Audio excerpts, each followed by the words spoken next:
മനോഹരമായൊരു പ്രണയ കഥയാണ് ഏകാന്തതയുടെ 100 വർഷങ്ങൾ. സത്യൻ എന്ന വാടക കൊലയാളിയുടെയും നൂർ എന്ന നൂർജഹാന്റെയും കഥ. അതീവ സുന്ദരിയായ നൂർ, പക്ഷേ അരയ്ക്കു താഴെ പോളിയോ രോഗം ബാധിച്ച് തളർന്ന് വാടിയ താമരവള്ളികൾ പോലെ 2 ശോഷിച്ച മാംസശകലങ്ങളാൽ പൂർത്തിയാവുന്ന ഉടൽ. 2 ഏകാന്ത തുരുത്തുകളാണ് സത്യനും നൂറും. അവർക്കിടയിലെ പ്രതീക്ഷകൾ, പ്രണയം, വിശുദ്ധി എല്ലാം വിളിച്ചു പറയുന്നുണ്ട് ഈ കഥ. ഇയർഫോണുകളുടെ സഹായത്താൽ പൂർണ്ണമായും ഈ കഥ കേൾക്കുവാൻ ശ്രദ്ധിക്കുക. നന്ദി, നമസ്കാരം. 2 പരോളുകൾക്കിടയിലെ അനിവാര്യത, തടവ്, 2 ശരീരങ്ങൾക്കിടയിലെ ജയിൽ ചാട്ടം, രതി. നൂർജഹാനെ കാണാൻ കാഞ്ഞിരപ്പള്ളിയിലേക്ക് ജീപ്പ് ഓടിക്കുമ്പോൾ സത്യൻ ഇങ്ങനെയൊക്കെ ചിന്തിച്ചിരുന്നു. പൂജപ്പുര സെൻട്രൽ ജയിലിന്റെ ഗേറ്റ് കടന്ന് നൂറിനെ കാണാനുള്ള യാത്ര തുടങ്ങുന്ന നിമിഷം മുതൽ സത്യന് ഇത്തരം ഭ്രാന്തുകൾ തോന്നും. നൂർ അയാളുടെ രത്നമാണ്. അത് മോഷ്ടിക്കാൻ വേണ്ടിയാണ് അയാൾ പരോളിൽ ഇറങ്ങുന്നത്. നൂർ അയാളുടെ സ്വപ്നമാണ്. അത് കണ്ടുറങ്ങാൻ വേണ്ടിയാണ് അയാൾ ജയിലിലേക്ക് മടങ്ങുന്നത്. നൂർ അയാളുടെ വെല്ലുവിളിയാണ്. അത് നേരിടാൻ വേണ്ടിയാണ് അയാൾ അവളിലേക്ക് പുറപ്പെടുന്നത്. എല്ലാത്തിലുമേറെ മറ്റൊരു സത്യമുണ്ട്. നൂർ അയാളുടെ സ്ത്രീയാണ്. അവൾക്കു വേണ്ടിയാണ് അയാൾ പുരുഷനായി അവശേഷിക്കുന്നത്. നൂറിനെ കാണും മുമ്പ് സത്യന് സ്ത്രീ എന്ന വാക്കിന്റെ അർത്ഥം അറിയില്ലായിരുന്നു.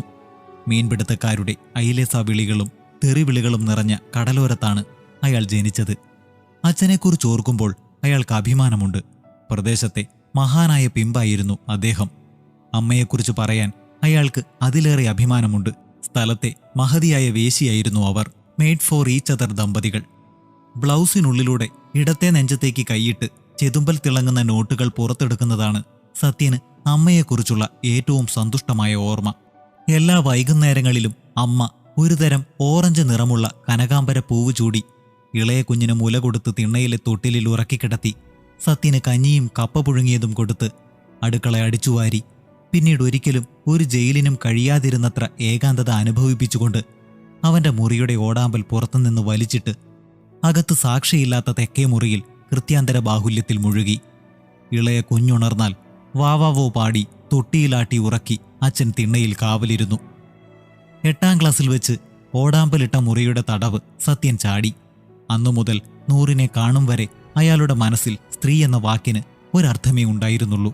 മലർന്നു കിടക്കാൻ കഴിവുള്ള ഒരു മാംസകഷ്ണം.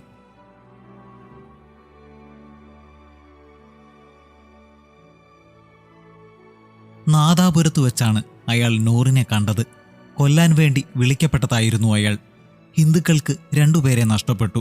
നഷ്ടപരിഹാരമായി നോക്കിവെച്ച മുസ്ലിങ്ങളുടെ വീടുകൾ ആക്രമിക്കാൻ 2 സംഘങ്ങൾ പുറപ്പെട്ടു. ഇരയെ കൊന്ന് സാധനങ്ങൾ തകർത്ത് സ്ത്രീകളെ ബലാത്കാരം ചെയ്ത് വീട് തീവെച്ച് പകരത്തിന് പകരം വീട്ടാൻ വേണ്ടിയായിരുന്നു കറുത്ത പാൻസും ഷർട്ടും അണിഞ്ഞ് നെറ്റിയിൽ കുങ്കുമക്കുറിയിട്ട് തലയും മൂക്കും വായും മൂടിക്കെട്ടി 8 പേരിൽ ഒരാളായി സത്യൻ മതിൽ ചാടിക്കടന്ന് വലിയ 2 നില മാളികയുടെ തേക്കുവാതിൽ വെട്ടിപ്പൊളിച്ച് അകത്തേക്ക് ഇടിച്ചു കയറിയത്. സ്ത്രീകളുടെയും കുട്ടികളുടെയും നിലവിളികൾ ഉയർന്നു. ആ വീടിന്റെ മുറികളോ അവിടെ കണ്ട സാധനങ്ങളോ സത്യൻ ഓർമ്മയില്ല. ഒന്നും കണ്ണിൽ തടഞ്ഞില്ല. ഒരുതരം ഭ്രാന്ത്. എന്തുകൊണ്ടോ വീട്ടിനുള്ളിൽ സത്യൻ തനിച്ചായി. ഓരോ മുറിയിലും കണ്ണിൽപ്പെട്ടത് അത്രയും തല്ലി തകർത്ത് വശത്തെ ചെറിയ മുറിയിലെത്തി. അതിന്റെ ചാരിയിട്ട വാതിൽ തള്ളി തുറന്നപ്പോൾ ബെഡ് ലാമ്പിന്റെ വെട്ടത്തിൽ കട്ടിലിൽ ഒരു പിടച്ചിൽ കണ്ടു. സത്യനിലെ വേട്ടക്കാരൻ ഉണർന്നു. ഉഷാറായി. അതൊരു സ്ത്രീയാണെന്ന് അയാൾ തിരിച്ചറിഞ്ഞു. മലർന്നു കിടക്കുന്ന ഒരു മാംസകഷ്ണം.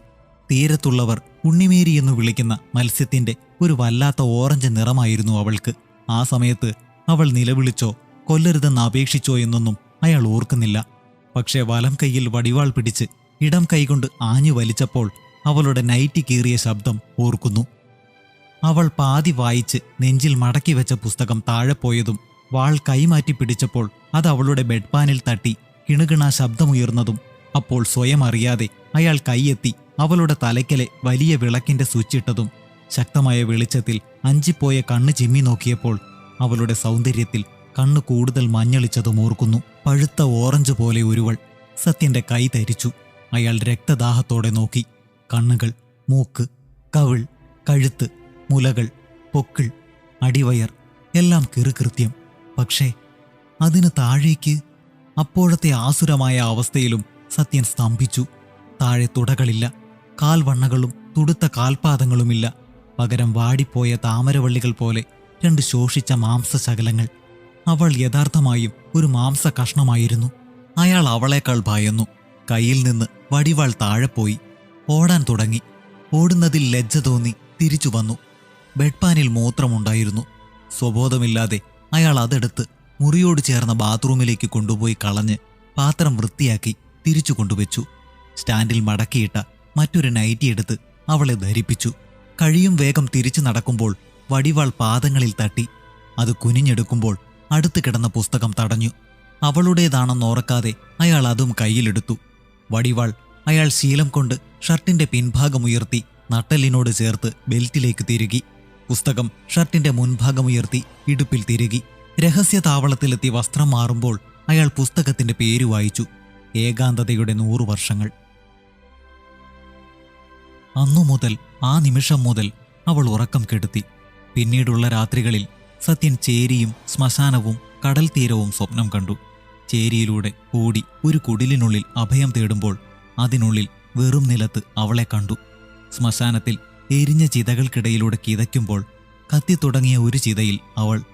കടൽ തീരത്ത് വിജനമായ മണൽപ്പരപ്പിൽ കാൽ കുഴയുമ്പോൾ അരയ്ക്ക് താഴെ വെള്ളത്തിൽ മുങ്ങി മത്സ്യകന്യകയെപ്പോലെ അവൾ.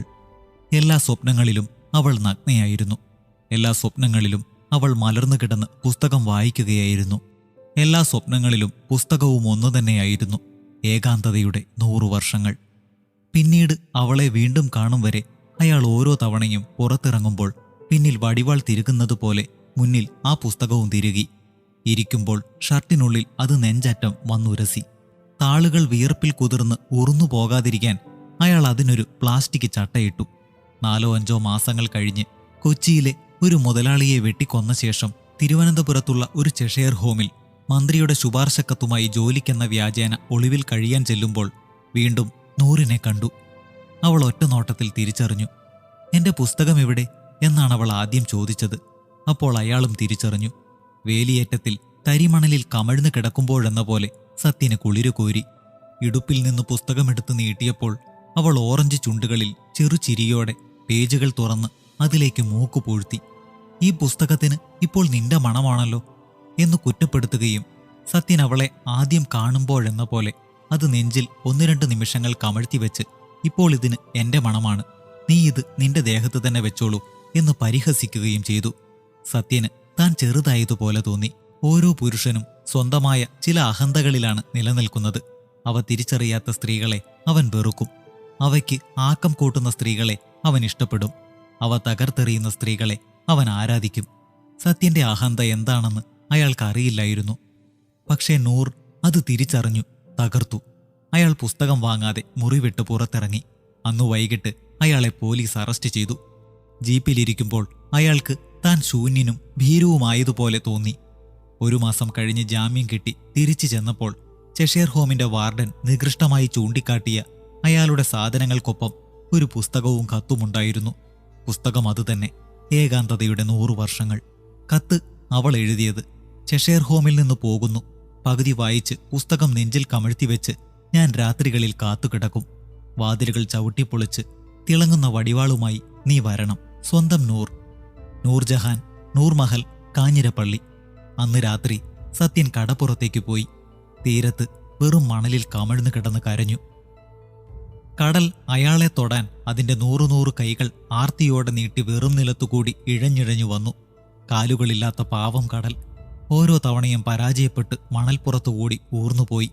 വെളുത്ത വിരലുകൾ കൊണ്ട് തിരകൾ മണലിൽ അയാൾക്കായി കത്തെഴുതി. ചോരപ്പശയുള്ള തന്റെ കൈകൾ കൊണ്ട് ആ വെളുപ്പിൽ തൊടാൻ സത്യൻ മടിച്ചു. പക്ഷേ ഏതു മണൽത്തരിയെയും പോലെ അയാൾക്കുമേലും ഒരു വേലിയേറ്റമുണ്ടായി. കടലിന്റെ കൈകളിലേക്ക് സ്വയം ഉരുണ്ടു ചെല്ലുമ്പോൾ തന്റെ കണ്ണീരിനും കടലിനും ഒരേ ഉപ്പ് തന്നെയാണെന്ന് സത്യൻ കണ്ടെത്തി. അടുത്ത രാവിലെ കാഞ്ഞിരപ്പള്ളിയിലെ നൂർമഹലിൽ ചെന്ന് അയാൾ നൂറിനെ കണ്ടു. ചെഷെയർ ഹോമിൽ നൂർ മറന്നിട്ട പുസ്തകം തിരിച്ചു കൊടുക്കാൻ വേണ്ടി വന്നതാണെന്ന് പറഞ്ഞപ്പോൾ അവളുടെ ബാപ്പയുടെ 4 ഭാര്യമാരിൽ 3-മത്തെയാളുടെ ഇളയ മകൻ പ്രവേശനം അനുവദിച്ചു. വലിയ മിനാരങ്ങളുള്ള ബംഗ്ലാവിന്റെ വടക്കുവശത്ത് ഒരു തളത്തിനപ്പുറത്തെ ചെറിയ മുറിയിലായിരുന്നു അവൾ. തളത്തിന് സീലിംഗ് ഇല്ലെന്ന് ആദ്യ സന്ദർശനത്തിൽ തന്നെ സത്യൻ ശ്രദ്ധിച്ചു. അവരുടെ 3-മത്തെ കൂടിക്കാഴ്ച. ആയ കാപ്പി കൊണ്ടുവരാൻ പോയ നേരത്ത് അവൾ പെട്ടെന്ന് അയാൾക്ക് നേരെ കൈനീട്ടി. സത്യൻ ആ കൈകളിലേക്ക് പുസ്തകം നീട്ടിയപ്പോൾ അവൾ അത് വാങ്ങാതെ അയാളുടെ കൈകൾ പിടിച്ചെടുത്ത് ആസക്തിയോടെ ഉമ്മ വെച്ചു. ഞാനിതുവരെ ഒരാളെയും തൊട്ടിട്ടില്ല, ഉമ്മ വെച്ചിട്ടില്ല, അവൾ പുലമ്പി. എന്നാലും എന്നെപ്പോലൊരാൾ എന്ന് സത്യൻ സങ്കടപ്പെട്ടു. നിനക്കെന്താ കുറവ്? നീയല്ലേ എന്റെ വാതിൽ ആദ്യം തട്ടി തുറന്നു വന്ന ആണ്. നീയല്ലേ എന്റെ ശരീരം ആദ്യം കണ്ട ആണ്. നീയല്ലേ എന്റെ ബെഡ്പാൻ വൃത്തിയാക്കി തന്ന ആദ്യത്തെ ആണ്. നീയല്ലേ എന്റെ പുസ്തകം നെഞ്ചിൽ ചേർത്തുകൊണ്ട് നടന്ന ആണ്. ഇപ്പോൾ സത്യന് നഷ്ടപ്പെട്ട അഹന്തയ്ക്ക് പകരം മറ്റൊന്ന് കിട്ടി. കാലുകളില്ലാത്ത ഒരു പെണ്ണ് നിനക്ക് പിന്നാലെ ഓടുന്നു എന്ന അഹന്ത. അത് ഭയങ്കരമായിരുന്നു. രണ്ട് അഹന്തകൾക്കിടയിലെ നിസ്സഹായത. പ്രേമം നൂർ പഠിപ്പിച്ചു. രണ്ട് നിസ്സഹായതകൾക്കിടയിലെ അഹന്തയും പ്രേമം സത്യൻ പഠിച്ചെടുത്തു. ചെഷയർ ഹോം വാർഡന്റെ കള്ളക്കത്തുകളും ആയുർവേദ മരുന്നുകളുമായി സത്യൻ വിചാരണ തീരുവോളം ആഴ്ചയിലൊരിക്കൽ കാഞ്ഞിരപ്പള്ളിയിലെത്തി. കീഴ്ക്കോടതി അയാളെ ശിക്ഷിച്ചപ്പോൾ ജയിലിൽ നിന്ന് അയാൾ നൂറിനും നൂർ അയാൾക്കും കത്തെഴുതി. അങ്ങനെ സത്യൻ അക്ഷരമാല മുഴുവൻ പഠിച്ചു. സത്യൻ അവന്റെ കടലിനെക്കുറിച്ചും നൂർ അവളുടെ കാലുകളെക്കുറിച്ചും നാദാപുരത്ത് തളർവാദത്തിന് ചികിത്സിക്കുന്ന മൊല്ലാക്കയുടെ വീട്ടിൽ സത്യൻ കടന്നുവന്ന ആ നിമിഷത്തെക്കുറിച്ചും എഴുതി. ഞാൻ വരുന്നിടത്തെല്ലാം നീ എന്തിനാണ് എന്നെ കാത്തു കിടന്നത്? സത്യൻ ചോദിച്ചു. കാലുകളില്ലാത്ത നീ എന്നെ എന്തിനാണ് ഇങ്ങനെ വിടാതെ പിന്തുടരുന്നത്? ഞാൻ ജയിലിലും വരും. ബഷീറിന്റെ നോവലിലെ പോലെ മതിലുകൾക്കപ്പുറവും ഇപ്പുറവും നിന്ന് നമുക്ക് പ്രേമിക്കാം. രണ്ടു മതിലുകൾക്കിടയിലെ സ്വാതന്ത്ര്യം, ജീവിതം. രണ്ട് സ്വാതന്ത്ര്യങ്ങൾക്കിടയിലെ മതിൽ, മതം. ഇത് വേറൊരു സത്യനാണ് നൂർ. തീരത്തെ നനഞ്ഞ മണൽ കൊണ്ടെന്ന പോലെ നീ മെനഞ്ഞെടുത്തവൻ. രണ്ട് ശരീരങ്ങൾക്കിടയിലെ തടവാണ് നമ്മുടെ സ്നേഹം. എന്റെ ശരീരത്തിൽ നിന്ന് എന്നെ സ്വതന്ത്രയാക്കൂ. നീ എന്റെ സ്വർണ്ണ മത്സ്യമാണ്. ഞാൻ നിന്നെ രണ്ട് കൈകളിലും കോരിയെടുക്കും. എന്റെ സ്നേഹത്തിന്റെ കടലിലേക്ക് തുറന്നുവിടും. ശിക്ഷ കഴിഞ്ഞ് നീ തിരിച്ചിറങ്ങുമ്പോൾ അന്നത്തെ പോലെ കയ്യിൽ വടിവാളുമായി കറുത്ത വേഷമിട്ട് വാതിൽ ചവിട്ടി തുറന്നു വരണം. എന്റെ കട്ടിലിൽ ഞാൻ പകുതി വായിച്ച പുസ്തകവുമായി കാത്തുകിടക്കും. ഏകാന്തതയുടെ 100 വർഷങ്ങൾ. അതാണ് പുസ്തകം, അതാണ് സത്യം, അതാണ് ജീവിതം. നീ എന്നാണ് വരുന്നത്? എനിക്ക് പേടിയാവുന്നു. കാലുകളുടെ തളർച്ച അരയിലേക്കും പടരുന്നുണ്ടെന്ന് തോന്നുന്നു. പിന്നെ ഞാൻ എങ്ങനെ നിന്റെ കുഞ്ഞുങ്ങളെ പ്രസവിക്കും? നെറ്റിയിൽ കുങ്കുമപ്പൊട്ടും കണ്ണിൽ സുറുമയുമായി നമ്മുടെ കടൽ തീരത്ത് അവരെങ്ങനെ ഓടിക്കളിക്കും? നിനക്കൊന്നും സംഭവിക്കില്ല നൂർ. ഞാൻ വരും. നിന്നെ എന്റെ നെഞ്ചിൽ കിടത്തി ഞാൻ പുറംകടലിലേക്ക് മലർന്നു കിടന്ന് നീന്തും. നമുക്ക് ചുറ്റും വലിയ സ്രാവുകൾ കാവൽ നിൽക്കും. സത്യ, നീ വേഗം വരണം. കടലിലെ തിരകൾ പോലെ, ആകാശത്തെ മേഘങ്ങൾ പോലെ നമുക്ക് ഇടകലരണം. നീ എന്നെ തൊടുമ്പോൾ എന്റെ കാലുകൾ ജീവൻ വയ്ക്കുമായിരിക്കും. എന്റെ തുടകൾ ചലിക്കുമായിരിക്കും. എന്റെ ശരീരം നിനക്കായി തളർച്ച മറക്കുമായിരിക്കും. അതിൽ പിന്നെ അവളുടെ കത്തുകൾ വന്നില്ല. രാത്രികളിൽ ജയിലിലെ തണുത്ത ഭിത്തികളിൽ സത്യൻ ഉറക്കമില്ലാതെ ചാരിയിരുന്നു. എന്റെ നൂർ, അവളുടെ ശരീരം, ഞങ്ങളുടെ സ്നേഹം. അയാൾ അവളെക്കുറിച്ച് തന്നെ ചിന്തിച്ചു. അകം വെളുത്ത കറുത്ത കക്കകൾ പോലെയുള്ള കണ്ണുകൾ, ചെകിളച്ചോപ്പുള്ള ചുണ്ടുകൾ, ചെമ്മീൻ മിനുപ്പുള്ള ശരീരം, തവിട്ട് നിറമുള്ള ഉണങ്ങിയ കാലുകൾ. അവരെങ്ങനെയാണ് ഇണചേരുക? അവരെങ്ങനെയാണ് ഇടകലരുക? രണ്ടു തളർച്ചകൾക്കിടയിലെ ഉണർവാണ് സ്നേഹം. രണ്ടു വെമ്പലുകൾക്കിടയിലെ അടിച്ചമർത്തലാണ് സ്നേഹം. അയാൾക്ക് ഈ കാണുന്നതെല്ലാം വിഡ്ഢിത്തമാണെന്ന് തോന്നി. ജയിലുകൾ, പോലീസുകാർ, കോടതികൾ, സ്കൂളുകൾ, റോഡുകൾ, കടകൾ, ആശുപത്രികൾ, മരുന്നുകൾ, വസ്ത്രങ്ങൾ, ശരീരങ്ങൾ, എല്ലാം അർത്ഥശൂന്യം, അസത്യം. സത്യമായത് ഇതൊന്നു മാത്രം. ഒരു സത്യൻ, ഒരു നൂർ. അവരുടെ 2000 ഡിഗ്രി ചൂടുള്ള ഇടകലരാനുള്ള ആർത്തി. നൂറിന്റെ അവസാനത്തെ കത്തുവന്ന് 2 മാസം തികഞ്ഞത് ഇന്നലെയായിരുന്നു. ഇന്ന് പുലർച്ചെ 3:30 മണിക്ക് സത്യൻ തടവ് ചാടി. കൂട്ടുകാരന്റെ ലോഡ്ജിൽ പോയി വസ്ത്രങ്ങളും പണവും സംഘടിപ്പിച്ച് അവന്റെ വടിവാളും വടവും അവന്റെ ജീപ്പും കടം വാങ്ങി കാഞ്ഞിരപ്പള്ളിയിലേക്ക് പുറപ്പെടുമ്പോൾ അയാൾ പ്രതീക്ഷിച്ചു, ഇന്ന് 2 ഹൃദയങ്ങൾ ജയിൽ ചാടും. അർദ്ധരാത്രി സത്യൻ നൂർമഹലിന്റെ മതിൽ ചാടി.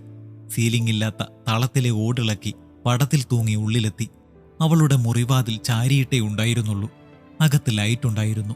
ശബ്ദമില്ലാതെ അകത്ത് കയറി വാതിൽ ചേർത്തടച്ച് അയാൾ ആർത്തിയോടെ കട്ടിലിലേക്ക് നോക്കി. തിരകൾ പോലെ, മേഘങ്ങൾ പോലെ ഇന്ന് ഞങ്ങൾ ഇടകലരും. എവിടെ എൻ്റെ നൂർ, എൻ്റെ ഓറഞ്ച് പഴം, എൻ്റെ സ്വർണ്ണമത്സ്യം? പക്ഷെ സത്യൻ പേടിച്ചു. കട്ടിലിൽ നൂറുണ്ടായിരുന്നില്ല. ചത്ത നീർക്കോലി പോലൊരു ശരീരം, തോടുകളഞ്ഞ കക്ക പോലെ കണ്ണുകൾ, ഉണക്കമീൻ പോലെ തൊലി ചുളിഞ്ഞ കവിളുകൾ. നൂർ! സത്യൻ നിലവിളിച്ചു. ചത്ത കക്കകൾ ഇളകി. ഇല്ലാത്ത ഒച്ചയിൽ നൂർ വിളി കേട്ടു. സത്യ. സത്യന്റെ ഹൃദയത്തിലെ 2000 ഡിഗ്രി ചൂടും മാറിപ്പോയി. പകരം 20,000 ഡിഗ്രി തണുപ്പ് നിറഞ്ഞു. അയാൾക്ക് സ്വയം തളരുന്നതുപോലെ തോന്നി. ആരെയൊക്കെയോ കൊന്നിട്ടുള്ള കൈകൾ, എവിടെയൊക്കെയോ പാഞ്ഞിട്ടുള്ള കാലുകൾ, ഏതൊക്കെയോ സ്ത്രീ ശരീരങ്ങൾ ഭേദിച്ച ജനനേന്ദ്രിയം ഓരോന്നായി തളരുകയാണ്. നൂർ, സത്യന്റെ ജീവിതത്തിലെ ഏക സത്യം. സത്യൻ അവിശ്വാസത്തോടെ നോക്കി. ഓരോ പുരുഷനും നിലനിൽക്കാൻ ഒരു അഹന്ത വേണം. പിടിച്ചു പറിക്കുകയും കൊല്ലുകയും ബലാത്സംഗം ചെയ്യുകയും ചെയ്യുമ്പോൾ എന്തായിരുന്നു സത്യന്റെ അഹന്ത? അയാൾ നൂറിനെ പിന്നെയും നോക്കി. അവളുടെ തളർന്ന കാലുകൾ, തളർന്ന തുടകൾ, തളർന്ന അരക്കെട്ട്, തളർന്ന നെഞ്ച്, തളർന്ന മുഖം, തളരാത്ത കണ്ണുകളിലെ തളരാത്ത സ്നേഹം, കടലായ സ്നേഹം. സത്യൻ നൂറിന്റെ അടുത്ത് ചെന്നു. അയാൾക്കായി അവളുടെ കണ്ണുകൾ മീനുകൾ പോലെ പിടച്ചു. അയാൾ പുതപ്പ് നീക്കി. വാടിയ താമരവള്ളികൾ. അവളുടെ ഉള്ളംകാലിൽ അയാൾ ഉമ്മ വെച്ചു. പിന്നെ കാലുകളിൽ, തുടകളിൽ, അടിവയറ്റിൽ, പൊക്കിളിൽ, ശുഷ്കിച്ച മാറിൽ. അവൾ ഒന്നും അറിഞ്ഞില്ല. 2 ആത്മാക്കളുടെ അനിവാര്യത. രതി. സത്യൻ ആസക്തിയോടെ അവളുടെ കണ്ണുകളിൽ ഉമ്മ വെച്ചു. 2 ഇമകൾക്കിടയിൽ നനവ്, കണ്ണീർ. സത്യൻ അവളുടെ നെറ്റിയിൽ ചുണ്ടു ചേർത്തു. 2 ഏകാന്തതകൾക്കിടയിലെ വിശുദ്ധി, പ്രേമം. സത്യൻ അവളെ നെഞ്ചോടമർത്തി. 2 ജന്മങ്ങൾക്കിടയിലെ ആനന്ദം, മരണം. സത്യൻ അവളെ ശരീരത്തിൽ നിന്നും മോചിപ്പിച്ചു.